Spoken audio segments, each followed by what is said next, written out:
la fisioterapia pulmonar, que también es un pilar fundamental en pacientes con fibrosis quística, pues justamente ayudamos a que el paciente pueda tener una mejor mecánica de ventilación, ya que muchas veces, pues por el mismo dolor que ya traen de tanta tos, no respiran adecuadamente. Entonces, les empezamos a enseñar desde volver a saber respirar adecuadamente para que los patrones ventilatorios puedan hacer el efecto de empezar a ventilar mejor y que eso vaya causando que tengan menos fatiga, menos disnea y que poco a poco puedan ir haciendo técnicas propias de respiración que utilizamos ejercicios.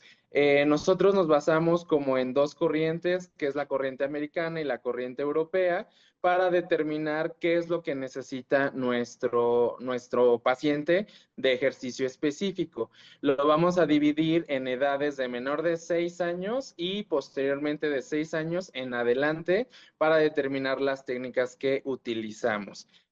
También vamos muy de la mano de las nebulizaciones que esté haciéndose el paciente para poder fluidificar las secreciones, ya que son muy espesas, y que con las técnicas adecuadas, pues puedan expectorar mejor y mantener lo más que se pueda limpios los pulmones. Tampoco tendríamos realmente efectos adversos, solamente hay que tener mucho cuidado en datos clínicos que nos puedan sugerir que el paciente se está cansando mucho, como un sudor excesivo, que empiece a tener palidez, el sudor que sea frío, que se sienta mareado. Hay que tener cuidado nada más en ese aspecto y también si ya el doctor nos dijo si tiene muy dañado el pulmón, si tiene algunas bronquiectasias, algunas bulas, hay que tener ciertas precauciones, más la terapia tiene que ser en un día, por lo menos 2 veces al día, inclusive cuando hay alguna exacerbación, pudieran ser hasta 3 o 4 veces, dependiendo también de cada paciente. Bueno, justo para la elección de las técnicas, como lo mencioné primero, lo más importante es la reeducación de la principal técnica que es la respiración diafragmática. Muchas veces el diafragma, como es un músculo tan grande, se le olvida. Entonces, iniciamos con todos básicamente desde cómo enseñarle a respirar adecuadamente y como bien lo dice el doctor, hacemos esta discusión, sobre todo en la parte de que nos apoya mucho con la auscultación. Recordemos que las flemas, pues, están en un sistema dinámico donde pueden alojarse en cierta región por un tiempo, pero tienen que ir subiendo para que las podamos expectorar. Entonces, ahí es donde decidimos qué técnica utilizar. Si vamos a ocupar una técnica para pulmón profundo, para pulmón medio o pues para pulmón superficial para que el paciente pueda arrojarlo más fácil. Nosotros somos facilitadores en ayudarle al paciente cuál técnica va a ser con la que mejor se va a sentir y más rápido va a poder hacer que las flemas pues vayan saliendo. Recordemos que la flema de los pacientes con fibrosis quística es una flema muy espesa y por las características dentro del pulmón, los cilios, pues va a costar más trabajo. Aquí tenemos dos técnicas principales, que es el drenaje autógeno, el que más nos va a ayudar para ir barriendo las secreciones de lóbulos medios, y la tos. Tenemos también mucha situación con los pacientes que muchos de ellos no saben toser. Entonces necesitamos enseñarles a hacer una tos efectiva para reducir pues el daño, ¿no? Que pueden estarse generando, sobre todo a nivel de la faringe, en la garganta. Con los más pequeñitos, justo que les mencionaba hace rato, que eran en técnicas de menor de 6 años, pues con ellos tenemos más problemas, pues porque justamente no siguen indicaciones, los bebitos se llenan más fácil de secreciones, entonces ahí sí prácticamente optamos con técnicas que son más de corriente europea, donde tenemos que hacer presiones manuales en el tórax.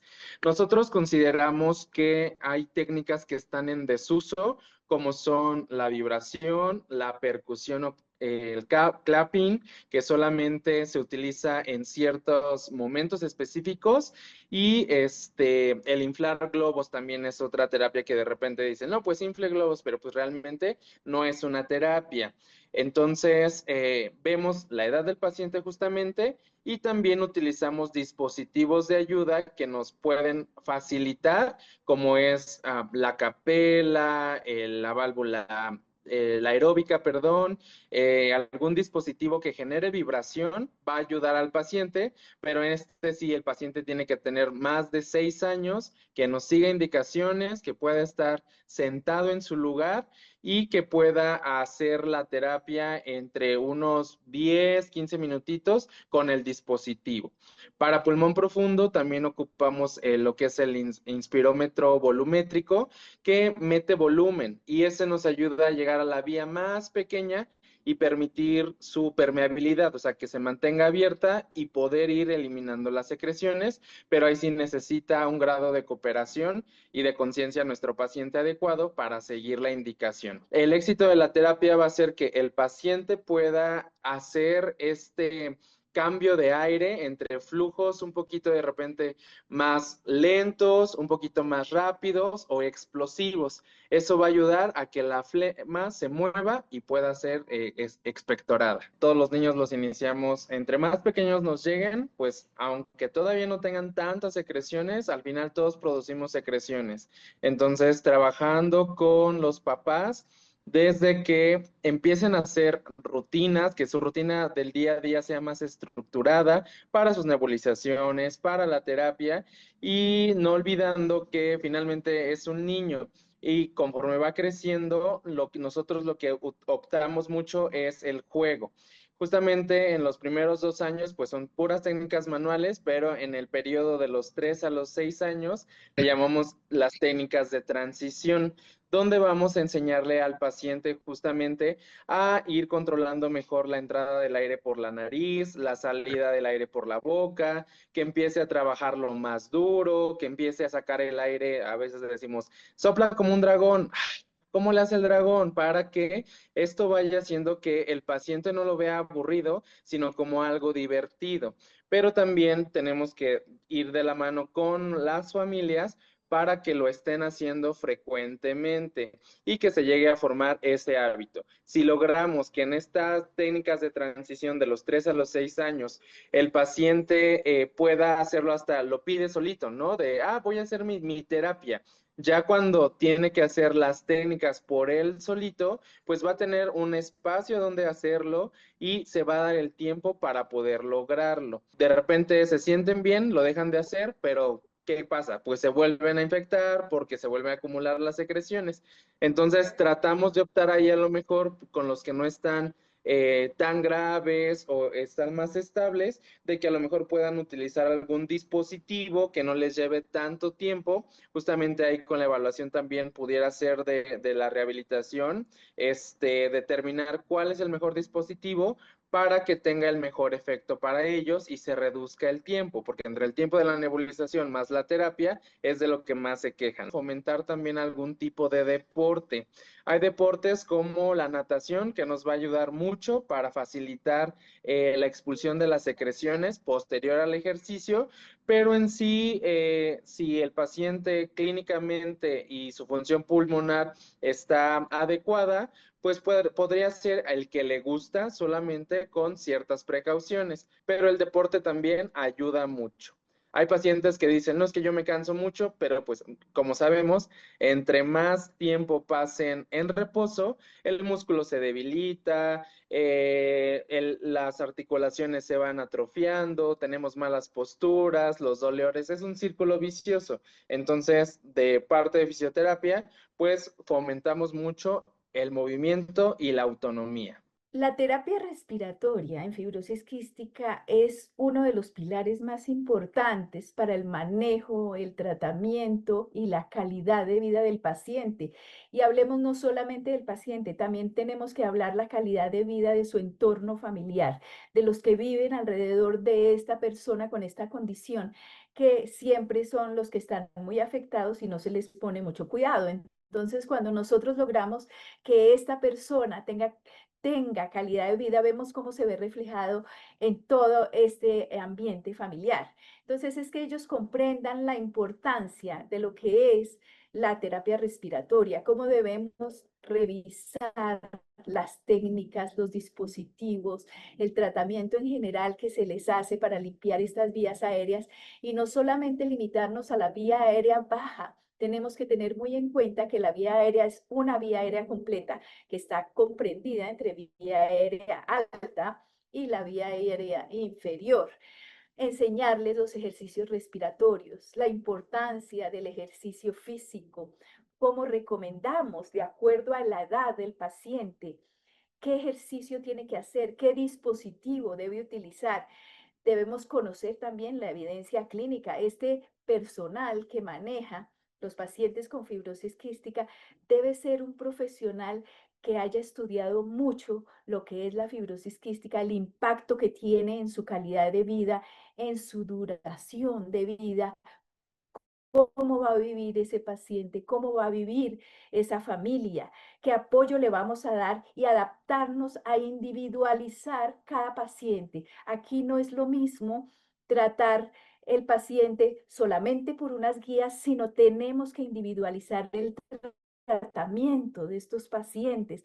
Yo he tenido muchos hermanitos y son hermanitos, tienen la misma condición y sin embargo el tratamiento de cada uno de ellos es muy diferente. Entonces es donde hacemos el énfasis de personalizar el tratamiento en cada uno de los pacientes y que se entienda el rol que tiene el terapeuta respiratorio. Entonces ahí es donde vemos este importante pilar para evitar el deterioro de esta función pulmonar y mejorar calidad de vida. Debemos hacer énfasis también en que estas personas se haga un diagnóstico temprano. Al hacer el diagnóstico temprano, nosotros podemos ayudarle a este paciente a que tenga sus pulmoncitos muy bien, a que pueda hacer ejercicio, a que se adapte en una forma normal, que tener como hábito todo el tratamiento, no como el paciente que tiene 10 o 15 años y hasta ahora tiene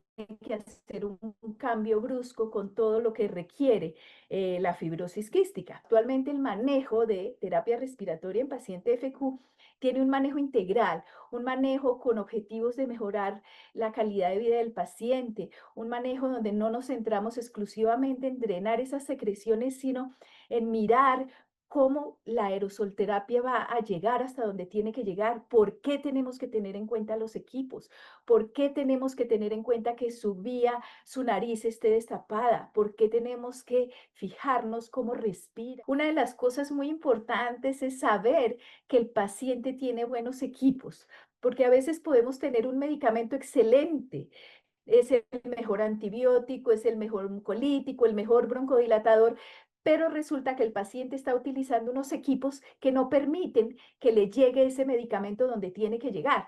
Entonces, hago mucho énfasis en el equipo que utilice el paciente, cómo va a lavar ese equipo, cada cuánto lo va a cambiar, porque es importante que cambien los nebulizadores, por qué no debe mezclar los medicamentos en un mismo nebulizador. Yo sé que son muchas nebulizaciones las que ellos requieren, pero toca explicarle y aclararle el por qué en cada nebulizador debe ir un medicamento, qué tanto tiempo de espera tiene que tener entre un medicamento y otro medicamento. La presión expiratoria positiva, los que son de OPEP, estos como tipo el Florer, el Acapella, los chalecos. Aquí miramos los diferentes dispositivos que tenemos para los pacientes. Ellos siempre me preguntan, ¿cuál es el mejor? Yo no les digo cuál es el mejor, porque no hay uno que yo pueda decir es el mejor para toda clase de pacientes. No, estos dispositivos se van adaptando al paciente, a la edad del paciente, al gusto del paciente y a lo que el paciente encuentre en su país. Las inhalocámaras también son importantísimas porque cuando tenemos que hacerle los inhaladores a los pacientes, cuando iniciamos el tratamiento y decimos al principio vamos a hacer su broncodilatación para iniciar abrir la puerta y que puedan entrar todos los medicamentos, es importantísimo utilizar una inhalocámara que sea no electrostática. ¿Por qué? Al ser la cámara no electrostática, es una cámara que no permite que los medicamentos se queden adheridos a la vía aérea, a la vía, a la pared de la inhalocámara, que es lo que nos sucede cuando son inhalocámaras de plásticos. Al ser inhalocámara de plástico, la partícula se queda adherida a la pared de la inhalocámara y lo que le estamos pasando al paciente, si acaso, es un 30% de medicamento. Mientras que si tenemos estas inhalocámaras que son de aluminio, estamos asegurándole más del 65% le va a llegar al paciente. Los medicamentos que hacemos en forma inhalada para tratar a fibrosis quística son realmente los que están comprobados que funcionan y que tienen menos efectos secundarios. Pero estos medicamentos deben tener un orden. Abrimos la puerta con un broncodilatador. Después tenemos la solución salina hipertónica para hidratar ese muco, esa obstrucción que tenemos, que puede ser al 7% o al 3,5% de acuerdo al paciente que tenemos. Después venimos con el mucolítico donde vamos a cortar ese moco con esa Dornasa alfa y seguimos con los ejercicios respiratorios, con todos estos dispositivos, con esa tos efectiva, cómo le enseñamos al paciente su forma de respirar y su forma de toser. El antibiótico será la última nebulización que tienen que hacer. La cantidad de vitaminas que toman, las enzimas, los suplementos nutricionales, que ese es un tema muy importante para nuestra parte respiratoria. Si no tenemos una buena nutrición en nuestro paciente, si tenemos un paciente que está deshidratado, desnutrido, es un paciente que no va a tener fuerza para toser, para salir adelante de una exacerbación. Entonces vemos cómo todo juega un papel importante y cómo somos un equipo entre lo que es respiratorio, lo que es físico, de ejercicio físico y lo que es nutrición. Nosotros manejamos la respiración diafragmática, el ciclo activo de la respiración, el drenaje autogénico, la tos asistida, el HOF, el ELGOL. Y cuando son niños pequeñitos, lo que hacemos son juegos expiratorios en los niños. El drenaje postural, la vibración y la percusión, aunque es lo más antiguo de las técnicas, vemos que nos sirve muchísimo, pero tiene que tener uno mucho cuidado. El personal que haga esta clase de técnica tiene que estar especializado, tiene que llevar una buena técnica con sus manos, saber en qué momento está indicado hacérselo al paciente. Si el paciente lo acepta, si tiene buena respuesta a esto, lo vamos a hacer porque nos ayuda a desprender secreciones y este drenaje postural nos ayuda a limpiar cada lóbulo de los pulmoncitos. El ejercicio físico es muy importante, es una actividad aeróbica para completar esta limpieza, esta técnica de limpieza de la vía aérea. Podemos empezar con cosas muy sencillas, como es el caminar, el nadar, el ciclismo, cosas que pueda hacer darle la vuelta a un parque. Esto va a tener beneficios físicos, psicológicos y sociales. Y después vamos a ver incrementando cómo el paciente crea una rutina semanal, mínimo 3 veces a la semana, de hacer un ejercicio. Debemos adaptar entonces, como les comentaba, la terapia por edad. Entonces, hacer esos juegos y esas técnicas lúdicas en los niños pequeños. En los adolescentes ya podemos tener un poquito más de autonomía y uso de la tecnología que tanto les gusta. Y cuando tenemos los adultos, entonces hacemos una combinación de estas técnicas de aclaramiento de la vía aérea y un ejercicio estructurado. He visto que los pacientes les da pena toser delante de la gente, entonces toca decirles tranquilos, con toda la técnica, tosan. Eso es una forma como ustedes pueden evitar sus infecciones. Entonces, unos mensajes claves es que la terapia respiratoria es esencial en el manejo de fibrosis quística, individualizando las técnicas, combinándolas con el ejercicio, con los avances terapéuticos y aunque tengan esta clase de moduladores, tenerles y explicarles que esto no sustituye la fisioterapia respiratoria y la importancia de este terapeuta que tenga empatía, conocimiento, profesionalismo para manejar esta población.